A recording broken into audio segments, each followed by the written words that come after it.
લાવો જગાભાઈ લાવો.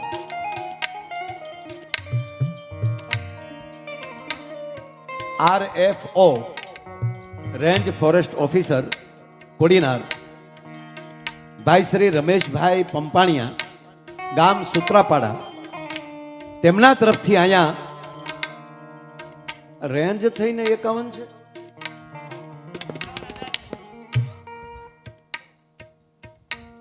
એકાવન જ કીધું.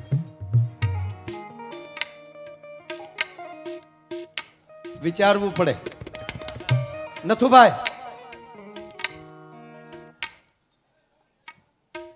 51 થોડા હોય.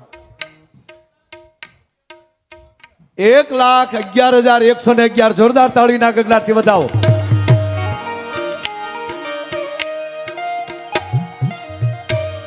ભગવાન તમને તાત્કાલિક પ્રમોશન આપે. અરે દ્વારકાધીશ બધું કરે વાલા.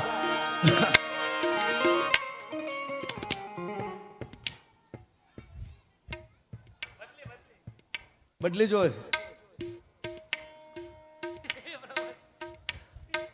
શિવાભાઈ મળી લેજો. શિવાભાઈ તાત્કાલિક અર્જુનભાઈ ને કહીને ભાઈ નું એને એનું સન્માન કરાવજો. કહેવાનો મતલબ આવા ઓફિસરોનું સરસ સન્માન કરાવો. વાહ વાહ, તાળીઓથી વધાવો મારો બા. વાહ. આ જો પોરો ચડે નગર કોકના ડબલ કરીને કીધે તો હું તો દઈ દઈ માં. એક જગ્યાએ અમારો પ્રોગ્રામ એટલે મહાત્માજીએ રાખેલો, હકીકત બનેલું. એક મહાત્માજીએ હરદાસભાઈ પ્રોગ્રામ રાખેલો મહાત્માજીએ આશ્રમ में. मैंने फोन કર્યો, वो माया भाई बोल रहे हो? जी बापू, अरे हमको कुंभ में जाना है, वहां भंडारा करना है, 2 महीना वहां रुकना है, वहां हमारा भंडारा लगेगा कुंभ में, तो जरा भंडारा के लिए प्रोग्राम करना है. और मैं कहूं बापू तो हूँ मारा घरना તમને 11,000 આપીને હું આવી. એટલે અમે ગયા. એટલે હવે પ્રોગ્રામ અમે ચાલુ કર્યો તો વચ્ચે વચ્ચે કોકના 5,000, કોકના 11,000, કોકના 10,000, કોકના લાખ, આવું વચ્ચે વચ્ચે આવે. એમાં એક ભાઈ બેઠેલા આવીને મને કે વૈષ્ણવ મને કે કોઈ નામ નહીં બોલવાનું, આખી રેન્જ તૂટે છે સાંભળવાની. અરે મેં કીધું ભાઈ આ મૂળ પાયામાં મેં કીધું ડોનેશન છે એના માટે જ પ્રોગ્રામ કર્યો છે. મેં કીધું તમે મેં કીધું પછી મારો પ્રોગ્રામ રાખજો ને, આપણે હળંગ લઈ લેવું. મને કે ખર્ચો કેટલો છે? મેં કીધું આ ઘોયું છે જો સાંભળવા વાળો. મેં કીધું એ બાપુને ખબર. તો બાપુને કીધું કે બાપુ ખર્ચો કેટલો છે? અરે દેખો 50 आटा खांड का, 300 डब्बा गुल, 50 डब्बा घी, 100 डब्बा तेल. બાપુ એ લિસ્ટ કર્યું મોટું છે. બોલો કે બાપુ 5 કરોડ કેમ નથી થતા? ચિંતા કરતા નહીં, પ્રોગ્રામ ચાલુ કે રાખો, બધું મારા તરફથી. તા તો બાપુની જટા છૂટી ગઈ. ક્યાં બાત હે, કરણ का अवतार हो गया. હું કહું બાપુ જો हो गया. अरे अब बीच में कोई नहीं. મને ચાલો ચાલુ કર દો. અને મેં તો મોજમાં રહેવું, તોડી નાખ્યું, એવું આનંદ કરાવ્યું. कुंभ वयो गयो પછી બાપુનો ફોન આવ્યો. मन के माया भाई आपका भी फोन नहीं लग रहा था. वो भाई बोला था वो कौन था? હજી નથી સીડ્યો. બોલો હજી બાપુને અમે બે ગોચી અને એ પછી 3 કુંભ વયા ગયા. બાપુ એકે કુંભમાં ન ગયા. બોલો એટલે એવું ન માનતા સમાજમાં બધા હોય.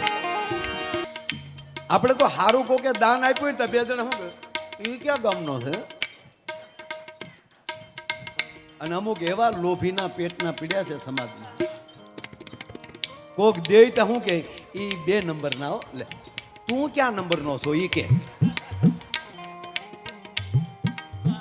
જેનો હારો રૂપિયો હોય ને મારા બાપ ઈ જ દાનમાં જાતો હોય, બીજાને વિચાર જ ના આવે વાલા. અને આજે પૃથ્વીના ગોળા ઉપર કોઈ 2 નંબર કામ કરી જ નથી શકતું વાલા.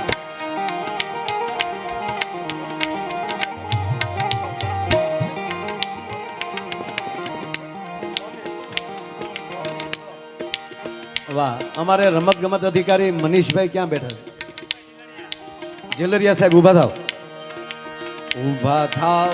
તાળીઓના ગગડાટથી વધાવો. એ રમત ગમત અધિકારી મનીષભાઈ જેલરિયા, એમના તરફથી 1,51,000 રૂપિયા આવે છે. જોરદાર તાળીઓના ગગડાટથી વધાવો. શાબાશ. એ વેલા હેર તમને પ્રમોશન મળે મારા વાલા. હા જગાભાઈ જમાવટ કરી નાખજો. આમ થાય કામળિયા મારી પાસે બેન તો મને પોરો ચડ્યો. માં 36 વર્ષથી અંગૂઠો દુખે પગનો, બોલો. અને હકીકત કહું, જો તમે દિવસે ભાગવત સાંભળો છો, સરસ મજાનો હમણાં જોટવા સરકારે પણ આનંદ કરાવ્યો, ગોપાલે સરસ ભજન ગાયા. હું તમને દાંત કઢાવવાનો છું, મારામાં ભક્તિનો સાટો છે ને. હું તમને મોજ કરાવવા આવ્યો છું, બસ દાંત કાઢો, બાકી બધું છોડો, મોજ માર્યો એટલે હું તમને આનંદ કરાવવાનો છું. આ નાના નાના બાળકો આમ હીરાભાઈ જો કિક્યારીઓ કરે, બોલો. આ અડધાની કપલીનું કેવું કામ આપે છે, બોલો. હા હા, અવડા તો આપણે હતા આવા આયોજનમાં. હું આપણે આગળ બેઠા હોઈએ, રામ રામ કરો. આપણે તો પાર્કિંગમાં બેઠા બેઠા હવાવું ન કાઢતા હોઈએ. ખરેખર માં હું આ બાળકોને જોઉં તો રાજી થાય. કારણ છોકરાઓ, અમે મોબાઈલ સુધી પોગવા માટે અમારે 40 વર્ષ થયા. મોબાઈલે પોગવામાં અમારે 40 વર્ષ થયા. ને તમને ઘોડિયામાં મોબાઈલ જડી ગયા સીધા મોબાઈલમાં. હા, અને મારું 2 વર્ષનું છોકરું હોય એને લોક ખોલતા તો આવડી ગયો. દેતાની હાથમાં મોબાઈલ ઓળખી જાહે. જો તમારી ગેલેરીમાં ગયો તો ઈ તમને ઓળખી જાય. ઓહો પપ્પા.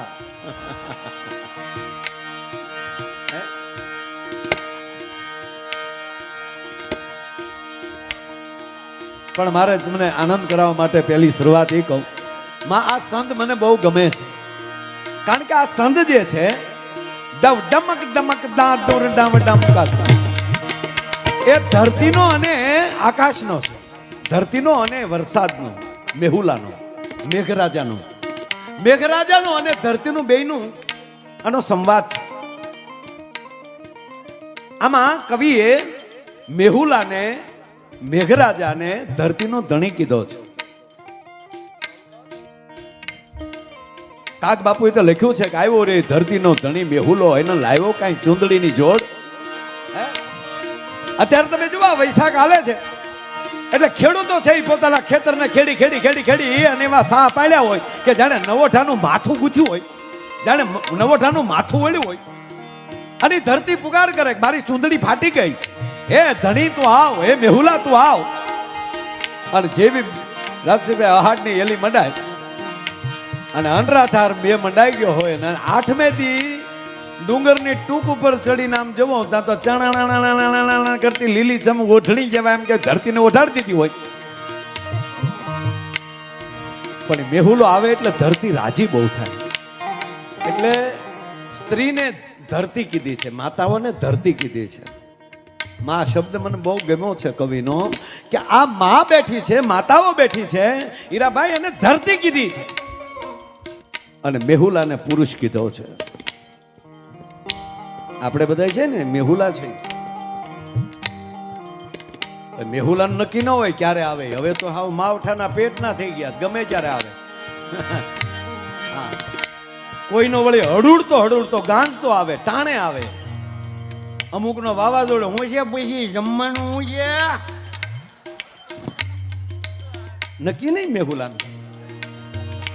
પણ હીરાભાઈ આનંદ એ છે કે ધરતી કોઈ દી એની ધીરજ ન છોડે. બાપ ગમે ટાણે આવ્યા, પણ આવ્યા તો ખરા. એ ધણી ઘરે આવે એટલે ઈ તો રાજી થાય, પણ ઘરનો એક એક જીવ રાજી થાય. તો ધરતીને આંગણે મેહુલા આવે તો કેટલા રાજી થાય. દેડકા મળે ડ્રાઉ ડ્રાઉ ડ્રાઉ કરવા. પેલો શબ્દ વાપરો, ડવ ડમક ડમક દાદુર ડવ ડમકત. દાદુર નામ દેડકા મળે ડ્રાઉ ડ્રાઉ કરવા. હવે દેડકા બોલે કોઈને ગમે? દેડકા બોલતા હોય તો કોઈને ગમે ખરું? સાહેબ બોલે છે કોણ એની કરતા કાન કોના છે એના ઉપર બહુ મોટો આધાર છે. સાંભળનાર કોણ છે?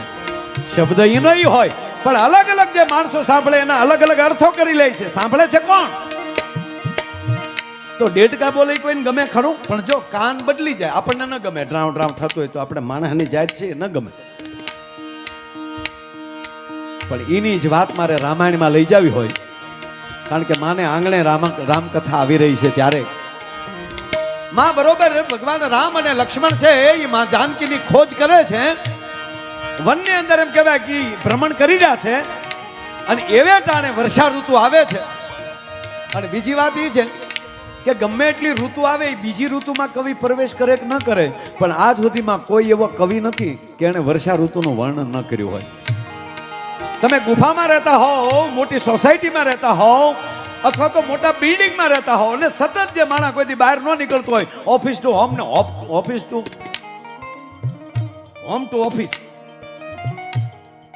કોઈથી ગાડીની નીચે ડગ ન મૂક્યો હોય, તો એ વસંત ક્યારે વહી જાય ખબર ન રહે, ગ્રીષ્મ ક્યારે વહી જાય ખબર ન રહે. પણ બાપુ વર્ષા ઋતુ તો છે ને, કોઈ જોગંદર ગુફામાં બેઠો હોય ને તોય ખબર પડે, કારણ કે એ ઋતુ ગાંજથી ઋતુ આવે, અને એ ઋતુ ન હોય ને તો આખું વરણ આપણું એમ કહેવાય ફેલ વયું જાય. પણ જ્યારે ભગવાન રામ અને લક્ષ્મણ છે એ માં જાનકીની ખોજ કરે છે, અને સાંભળજો, મેં કીધું તમને મારે તમને હસાવા છે, પણ મારું જે હું આમાં સ્ટાર્ટ કરું છું હજી આ કેટલી ઘડી હાલે કઈ નક્કી નહીં, કારણ કે આ પ્રોગ્રામ માયા આયર માટે અથવા અમારા કલાકારો પણ બધા એ રીતે આવ્યા છે. આજ અમારો પૈસાનો પ્રોગ્રામ નથી, આ પ્રેમનો પ્રોગ્રામ છે મારા બાપ. તમારે જ્યાં લખો ત્યાં લખી લેજો. અને ત્રીજી વાત એ કહું, ભગવાન કૃષ્ણ કોઈ એક જ્ઞાતિના નથી, કારણ કે જગતગુરુ છે, આખા જગતનો બાપ છે. માં ભગવતી બેઠા છે તો એક જ્ઞાતિના નથી, આખી બ્રહ્માંડની માં છે, જીવ માત્રની માં છે. એમ નારાયણ પણ, ભગવાન કૃષ્ણ પણ એ આખા જગતનો બાપ છે. હું કોઈ પક્ષપાત નથી કરતો, પણ બાપુ થોડુંક હાથ તો મોઢાનો કોળિયો, મોઢા કોઈ આવે જો હાથનો કોળિયો. માં હું કાયમ એક કહું કે દુનિયા આખી રાજ્ય થતી હોય, પણ જ્યારે દ્વારકાધીશની કથા, ભાગવત કથા ચાલતી હોય, રામ કથા ચાલતી હોય, એ ભાગવત કથા ચાલતી હોય ત્યારે નારાયણ રાજી જ હોય. પણ મારે એ કહેવું છે કે જેથી આયરને આંગણે, આયરના ગામમાં જ્યારે કથા હોય, ત્યારે હું વિશ્વાસથી કહું તેથી દ્વારકાધીશ વિશેષ આનંદમાં હોય છે કે આજ મને મારા બોલાવે છે. અને તમને એટલું કહું કે આ ખંભાળિયામાં કથા છે, એ દ્વારકાધીશ આરતી પૂરતો ઘડીક દ્વારકા રહેતો હશે, બાકી અહીંયા વી આવતો હશે. આ વિશ્વાસથી કહું છું કે દ્વારકાધીશને અહીંયા હાજરી છે, નહીંતર એટલું માણસ આપણે હાચવી ન શકીએ. પણ વાત એ કરતો હતો કે વર્ષા ઋતુ આવે છે, રામ અને લક્ષ્મણ વનમાં ફરે છે, એમાં ભાઈ વીજળીનો કડાકો થયો, વરાળ સામ કડાક ઢાણા કડાકો થયો. આશ્ચર્ય તો એ વાતનું થયું કે ભગવાન રામ દોડીને, ભયથી ડરીને ઝાડને થડ નીચે વયા ગયા. ધ્રુજે છે કે પ્રેમ આવો રાખજો. ભગવાન રામને દોડીને વયા જાય છે, રામાયણનો પ્રસિદ્ધ પ્રસંગ. અને લક્ષ્મણજીને ઝટકો લાગી જાય કે આ મારા બાપને શું થયું? મોટા ભાઈ, માલિક, સ્વામી, શું થયું આપને? આપ એટલા બધા ડરી ગયા? અને ત્યારે ભગવાન રામ એમ કહે છે કે હે લક્ષ્મણ, એ ઘાન ઘમંડ નભ ગરજત ઘોરા, એ પ્રિયા બીન દરપત મન મોરા, એ ઘાન ઘમંડ નભ ગરજત ઘોરા,